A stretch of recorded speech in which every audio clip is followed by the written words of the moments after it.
বাংলাদেশ হইল তবলিগের এক উর্বর জমি। বাংলাদেশে হইল বিশ্ব ইস্তেমার মাঠ। সারা দুনিয়ার তবলিগের সাথীরা এখানে আসে। এই জন্য সুকৌশলে বাংলাদেশেই মাওলানা সাদ সাহেবের মাধ্যমে মারামারি দিয়া সবচেয়ে ভয়ঙ্কর ফিতনা তৈরি করা হয়েছে বাংলাদেশে। যেহেতু বাংলাদেশটাই হলো গোটা পৃথিবীর জন্য সবচেয়ে বড় মার্কাজ বিশ্ব ইস্তেমার জন্যে, এই জন্য এটাকে টার্গেট করা হয়েছে। সব ফিতনা দূর হবে আপনি আমরা একটা কাজ যদি করতে পারি, সেই কাজটা হইল ঘরে ঘরে আলেম তৈরি করার মেহনত শুরু করে দেই, ঘরে ঘরে হাফেজ তৈরি করার মেহনত শুরু করে দেই। ছেলে তার বাবাকে সহি কথা শেখাবে, মাকে সহি কথা শেখাবে, ভাইকে সহি কথা শেখাবে। এলাকার মধ্যে না, একটা এলাকার ভেতরে একটা ঘরে সহি তরিকার একজন আলেম যদি থাকে, ওই ঘর ওই এলাকা সকল প্রকারের ফিতনা থেকে বাঁচার জন্য বড় জরিয়া হয়ে যায়। কথা বলে ঠিক কিনা? এই জন্য ঘরে ঘরে হাফেজ আলেম তৈরি করবার মেহনত বেগবান করা দরকার। যত বেশি মেহনত করা চাই দ্বীনের হেফাজতের জন্যে, ইমানের হেফাজতের জন্যে, এলেমের হেফাজতের জন্যে, কোরআনের হেফাজতের জন্যে মাদ্রাসাগুলোর পিছনে খুব মেহনত হওয়া চাই। ছেলে মেয়েদেরকে দ্বীন শেখাবার জন্য মেহনত হওয়া চাই। আজকে বড় রকমের পেরেশানি, অস্থিরতা সমাজের সর্বত্র। মুসলমানের ঘরে ঘরে আপনি তালাশ করে দেখবেন আমার কথা কতটা বাস্তব। মুসলমানের ঘরে ঘরে ছেলে মেয়েরা স্কুলে যায়, কলেজে যায়, ভার্সিটিতে যায়, বাংলা শিখে, অঙ্ক শিখে, ইংরেজিতে তারা অনর্গল কথা বলতে পারে। কিন্তু দুঃখজনক হলেও সত্য, মুসলমানের সন্তান হয়ে তারা সূরা ফাতিহা সহি করে পড়তে পারে না। ঠিক কিনা? সহি করে কোরআন শরীফ পড়তে পারে না। অথচ নামাজ পড়া যেমন জরুরি, ফরজ, নামাজের সূরা কেরাতগুলো সহি করে শেখা এটাও ফরজ। মাসলা মাসাইল, ওযু গোসলের মাসলা মাসাইল, নামাজের মাসআলা মাসাইল, পবিত্রতার মাসআলা মাসাইল জানাও ফরজ। আমাদের এই বিষয়ে অনেক সচেতন হই। আমি মিশরে আল আজহার ইউনিভার্সিটিতে যখন পড়াশোনা করি, তখন আমাদের সাথী ভাইদের মধ্যে অনেক সাথীরাই ছিলেন সেখানে, তারা তবলিগের মেহনত করতেন। তাদের পোশাক আশাক ছিল সুন্নতি পোশাক, মাথায় পাগড়ি নিয়ে তারা সেখানে যাইতেন, উপস্থিত হতেন। আমাদের ডক্টর যারা পড়াতে আসতেন, তাদের মধ্যে একজন ডক্টর আব্দুল্লাহ, তিনি ছিলেন দাওয়া বিভাগের একজন গুরুত্বপূর্ণ ডক্টর, প্রসিদ্ধ ডক্টর আব্দুল্লাহ। দাওয়া মানি দাওয়াত তবলিগ, তবলিগের বিষয়ে উনি পিএইচডি করেছেন। তিনি পাঠদান করান এবং ছাত্রদেরকে এই বিষয়ে বিভিন্ন বই তিনি লিখে প্রচার করেন। আল আজহার বিশ্ববিদ্যালয়ে আমাদেরকে ক্লাস নেওয়ার জন্য তিনি যখন আসছেন, প্রায় 1.5 ঘন্টার উপরে তিনি লেকচার দিলেন, পড়ালেন আমাদেরকে। ক্লাস শেষ হওয়ার পরে 15 থেকে 20 মিনিটের একটা প্রশ্ন উত্তর পর্ব উস্তাদ এবং ছাত্রের মধ্যে হচ্ছে। সেখানে আল আজহার বিশ্ববিদ্যালয়ের ডক্টরগণ তারা এরকম বলতেন খোলামেলা, আমি 1.5 ঘন্টা পড়ালাম, তোমাদের কারো কোনো প্রশ্ন থাকলে আমাকে খোলামেলা করতে পারো। এই সময়ে ডক্টর আব্দুল্লাহ উস্তাজুদ্দাওয়া উনি যখন বললেন, আমি যে পড়ালাম, তোমাদের কারো কোনো জানার দরকার থাকলে, সংশয় থাকলে, প্রশ্ন থাকলে আমাকে করতে পারো, আমি বলার জন্য তৈরি। পাগড়িওয়ালা আমাদের তবলিগের এক সাথী, ছাত্র ভাই, উনি বললেন, হযরত ইনদি সুআল। ডক্টর আব্দুল্লাহ হাফিজাহুল্লাহ তিনি বললেন, কুল্লি মা হুয়া, প্রশ্নটা কি? উনি বললেন যে হযরত, দুনিয়াতে আল্লাহ, আল্লাহর রাসূলের কথা বহু মানুষ, বহু সংগঠনের মাধ্যমে তারা বলে যাচ্ছে, এই কার্যক্রম পরিচালনা করছে। আমি আপনার কাছে জানতে চাই, আমি 6 উসুলের ভিত্তিতে মেহনত চলতেছে যে দাওয়াত ও তবলিগ, হযরত জি ইলিয়াস রাহমাতুল্লাহি আলাইহির মাধ্যমে যে মেহনত সূচনা হয়েছে, আমি সেই তবলিগের একজন সাথী।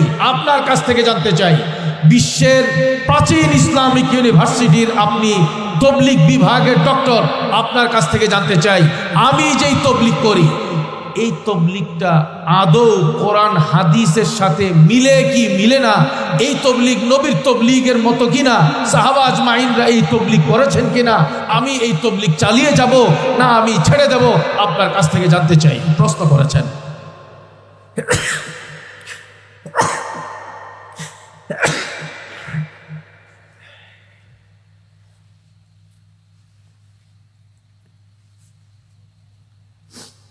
আমাদের ছাত্র ভাইটার এই প্রশ্নটা আপনারা বুঝতে পারছেন তো?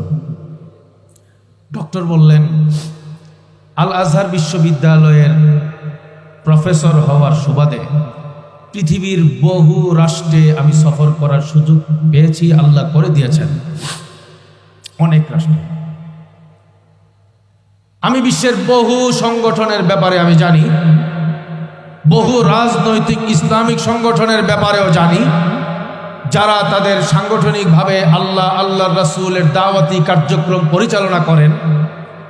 বিভিন্ন সংগঠনের নাম Bangladesh, Pakistan, India, Indonesia, Malaysia, Europe, America সহ এবং মিডল ইস্টের দেশ, বিভিন্ন দেশের নাম নিয়ে কোন কোন দেশে কোন কোন সংগঠন চলে দাওয়াতি কার্যক্রম চালাবার জন্য অনেকগুলো সংগঠনের নাম তিনি নিলেন এবং তিনি বললেন, সহি তরিকায় যারা আল্লাহর রাসূলের কথা বলে, আল্লাহর বান্দাদের কাছে পৌঁছায়, সবগুলোই সহি। তবে এই তবেটা শুনবার আগে, বলবার আগে সবাই আগাম একবার বলেন সুবহানাল্লাহ, বলেন আল্লাহু আকবার।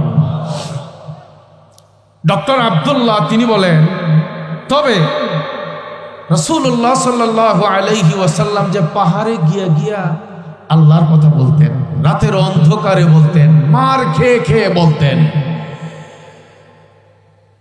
কাফের বেঈমানদের রক্তচক্ষুকে তোয়াক্কা না করে শত শত মাইল পায়ে হেঁটে আল্লাহর রাসূল আল্লাহর কথা তিনি বলতেন, দাওয়াতের মেহনত তিনি করতেন।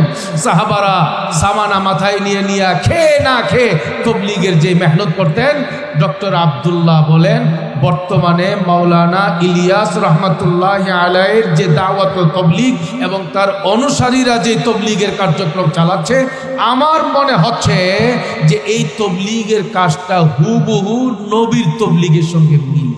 সুবহানাল্লাহ। এই তবলিগের মেহনতে সবাই জুড়বেন তো ইনশাআল্লাহ? কি অসুবিধা আছে কোনো? তবলিগের সময় লাগাবেন তো ইনশাআল্লাহ? ভাই সবাই তবলিগে জুড়বেন, এক ভাই আরেক ভাইকে দাওয়াত দেওয়ার চেষ্টা করবেন ইনশাআল্লাহ। আল্লাহ তাআলা আমাদের সকলকে এই নূরানি মেহনত, নবীওয়ালা মেহনতের সাথে জুড়বার, জুড়ে থাকবার তৌফিক দান করেন, আমিন। আমি দেখেছি বিশ্বের যে কয়টা রাষ্ট্রে আল্লাহ তাআলা যাওয়ার তৌফিক দিয়েছিলেন, এর মধ্যে মিশরের মধ্যে দীর্ঘদিন সময় লাগানোর কারণে আমি নিজের চোখ দিয়ে দেখছি, মিশরের যে মার্কাজ, ওই মার্কাজের নাম ছিল তম্মু। সেই মার্কাজে আমি প্রথম দিন আমি যখন গেলাম, বাংলাদেশি হওয়ার কারণে মনে হইল যেন এরা আসমানের চাঁদ পাইছে, বাংলাদেশকে তারা এত দামি মনে করে। আমাকে সোজা নিয়ে গেছে মিশরের যিনি সবচেয়ে বড় আমির, ডক্টর ইঞ্জিনিয়ার আব্দুল মুনঈম আব্দুল্লাহ, ওনার নামটা আমার এখনো মনে আছে। ওনার কামরায় নিয়ে গেছে। ওনার কামরায় নিয়ে যাওয়ার পরে আমাকে একদম ওনার কাছে নিয়ে বসাইলেন।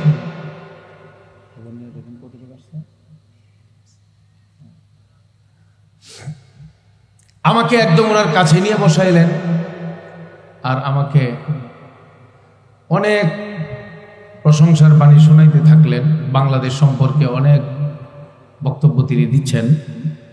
আমি হঠাৎ করে ওনাকে জিজ্ঞেস করলাম, হযরত, পুরা মিশরে কোথাও লুঙ্গি নাই, আপনি লুঙ্গি পরে বসছেন যে? মিশরের মানুষ তো লুঙ্গি পরে না, সালোয়ার পরে, প্যান্ট পরে, এরকম পোশাক পরে। ইঞ্জিনিয়ার আব্দুল মুনঈম আব্দুল্লাহ উনি লুঙ্গি পরা, সাদা একটা লুঙ্গি আমাদের এই দেশের মুরব্বীরা যারা খুব স্মার্ট চলে, তারা যে লুঙ্গি পরে, উনি এরকম দামি একটা লুঙ্গি পরা। আমি ওনাকে জিজ্ঞেস করলাম, আপনি মিশরের মাটিতে যারা লুঙ্গি দেখে না, লুঙ্গি পরে না, আপনি লুঙ্গি পরে বসে আছেন?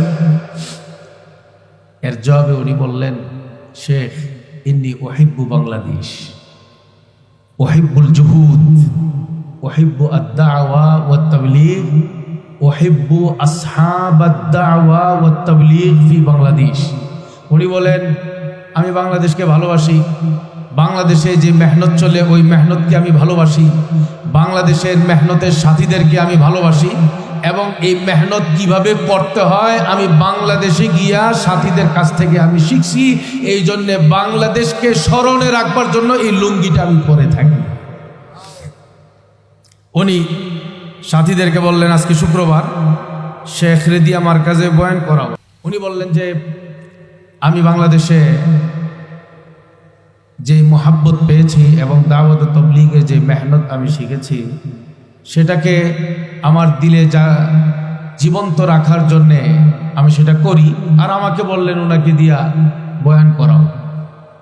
আমি তো ওই রকম জানদার শানদার তাবলীগের বয়ান আমি পারি না, কিন্তু আমি আদিষ্ট হওয়ার কারণে জুমার পরে বিশাল মজমার সামনে আমাকে নিয়ে দাঁড় করায় দিয়েছে। মিশরে তো বাংলা চলে না, আরবি চলে, আপনারা সবাই আশা করি অবগত আছেন। আমি যতটুকু পারি বলছি। আমার খুব অবাক লাগছে, কিছুক্ষণ বয়ানের পরে হঠাৎ দেখলাম এক যুবক হাউমাউ করে কাঁদতেছে আর বলতেছে, আমি বিয়ে করুম না। বল, কি করবা? বাংলাদেশ যাব। তার মানে সে তার পুরুষ আত্মীয় স্বজনকে নিয়ে মার্কাজে আসছে, জুমার পরে তার বিয়ে হবে। সে বলে বিয়ে পরে আগে তবলিগ করবো বাংলাদেশে গিয়ে, মানে আজকে বিয়ে করব না। মানে তার মধ্যে এই রকম জজবার চেতনা তৈরি হয়েছে বাংলাদেশ সম্পর্কে। আমি এই সব কথাগুলো বলতেছি একটা শেষের একটা বিশেষ বিষয়ে আপনাদেরকে সতর্ক করবার জন্যে। আমি পরে তার এই জজবাটাকে ঠান্ডা করবার জন্যে আমি কিছু কথাবার্তা আবার ভিন্ন টাইপের বলা শুরু করে দিলাম, যে না, তার বিয়ে শাদীটাও করতে হবে জরুরি, এইরকম। কিন্তু আমরা এই বাংলাদেশ সম্পর্কে এরা যতটুকু জানে, পৃথিবীতে যত তবলিগের জামাত আছে সবাই বাংলাদেশ সম্পর্কে ওইটুকুই জানে।